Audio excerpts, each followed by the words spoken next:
Jesus é o arcanjo Miguel no livro de Judas?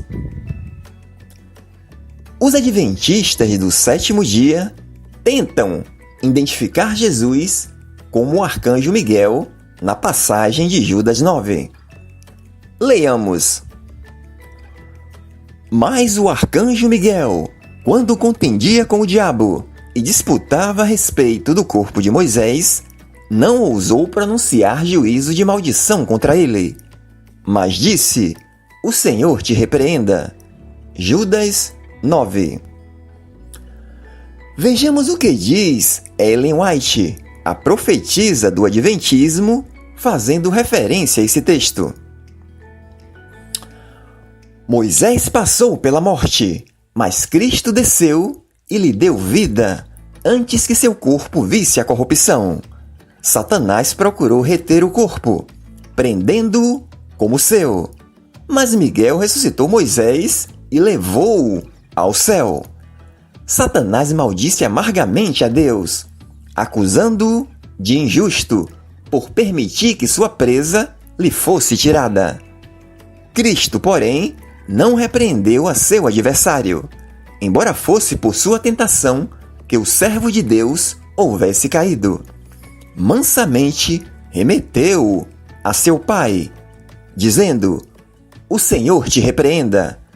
Livro Primeiros Escritos, página 164.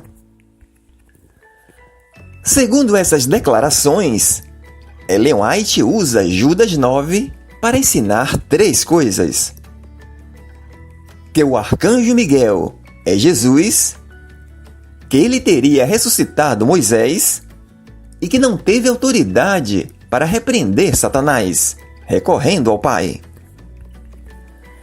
Não vamos nos ater na suposta ressurreição de Moisés, que não é bíblica, mas se Jesus e o arcanjo Miguel são a mesma pessoa.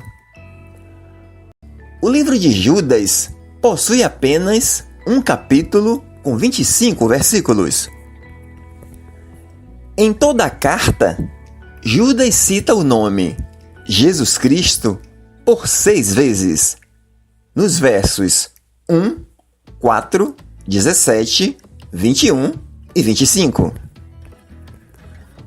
Analisando o contexto da carta de Judas, caso Jesus e o arcanjo Miguel fossem a mesma pessoa, seria uma incoerência Judas começar o capítulo, versos 1 e 4, citando o nome Jesus Cristo, depois no verso 9, mudar para o arcanjo Miguel e depois nos versos 17, 21 e 25, mudar de novo para Jesus. Fica claro que Judas, quando quer falar sobre Jesus, cita o nome de Jesus.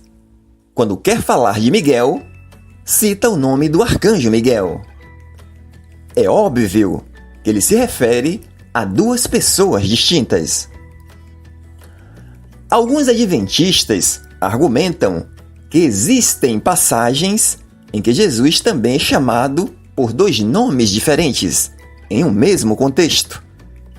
Vejamos se esse argumento justifica a passagem de Judas 9.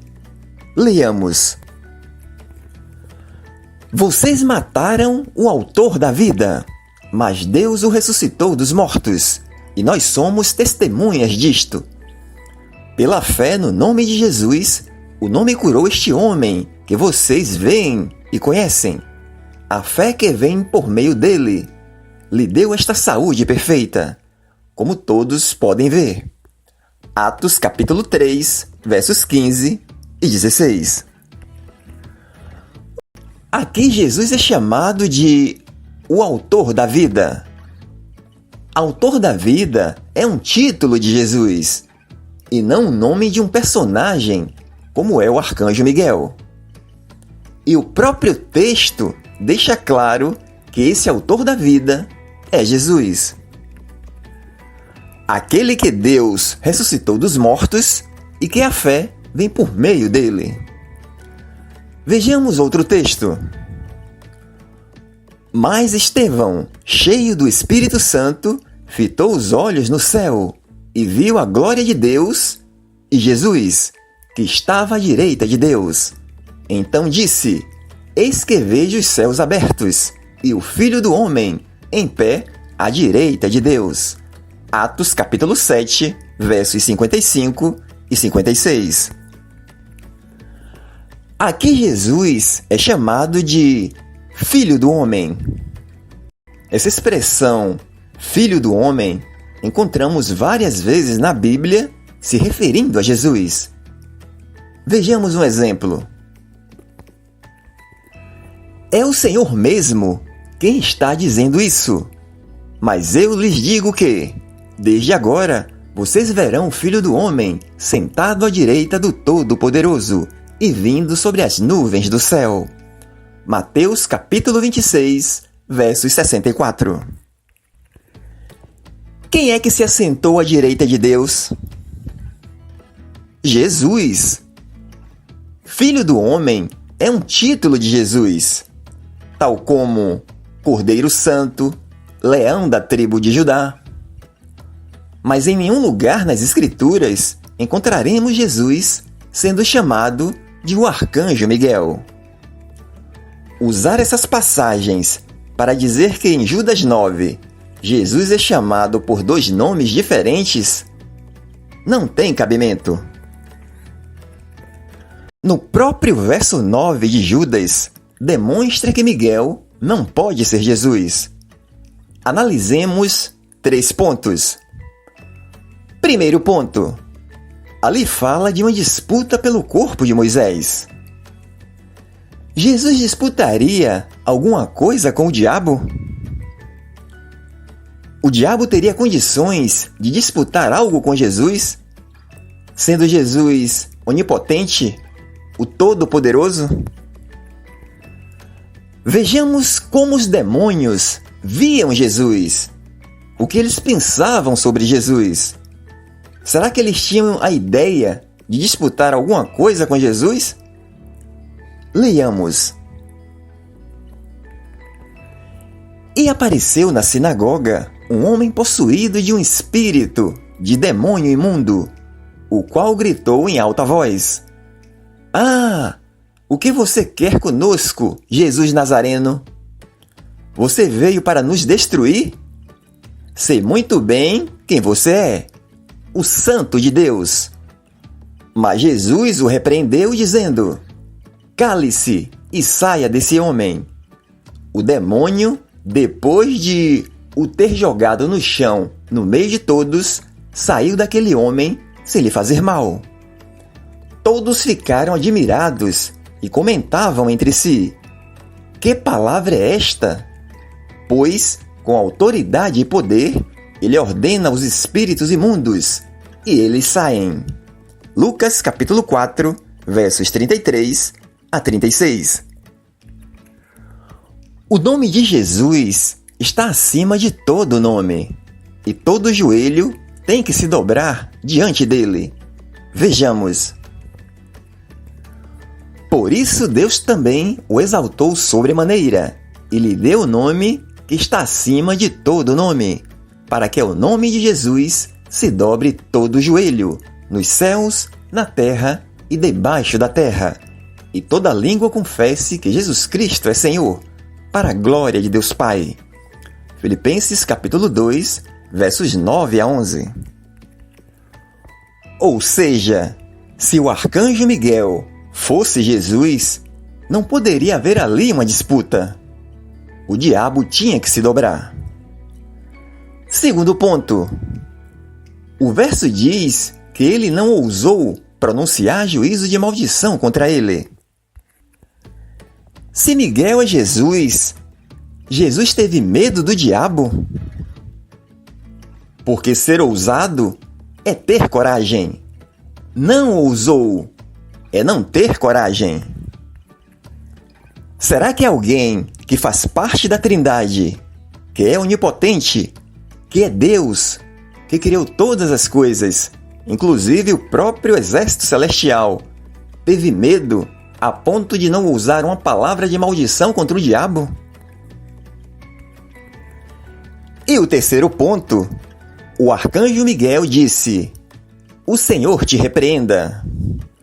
A própria frase demonstra que, pelo princípio da autoridade espiritual, que o autor dessa frase não pode ser Jesus. Ellen White diz que Jesus recorre ao Pai. Mas aonde está escrito que se expulsa demônios em nome do Pai? Por que Jesus iria recorrer ao Pai se ele tem todo o poder e autoridade para isso? A Bíblia mostra que Jesus, sempre que esteve cara a cara com o diabo, na condição humana, sempre o repreendeu. Vejamos um exemplo. Então ordenou-lhe Jesus: "Vai-te, Satanás, porque está escrito: ao Senhor teu Deus adorarás, e só a ele servirás." Então o diabo o deixou, e eis que vieram os anjos e o serviram. Mateus capítulo 4, versos 10 e 11. Na condição de homem, Jesus nunca precisou do Pai para repreender Satanás. Seria na condição de Deus, como em Judas 9, que precisaria? Há lógica nisso? Até porque ele mesmo nos ensinou a expulsarmos os demônios em seu nome. Vejamos. "E estes sinais seguirão aos que crerem. Em meu nome expulsarão os demônios." Marcos capítulo 16, versos 17. Expulsar os demônios em nome de quem? Do Pai? Do Espírito Santo? Não. Em meu nome. Ou seja, no nome dele. Portanto, os adventistas, que se acham os melhores intérpretes da Bíblia, não conseguem discernir uma pequena carta com apenas 25 versículos, confundindo Jesus com o arcanjo Miguel. Identificar Jesus como o arcanjo Miguel, em Judas 9, só forçando o texto. Crer nisso é crer num Jesus limitado, sem autoridade, que disputa algo com um ser inferior. Um Jesus que não quer difamar o diabo, que não tem poder para repreendê-lo e que entrega o caso nas mãos do Pai. Esse não é o Jesus que a Bíblia apresenta.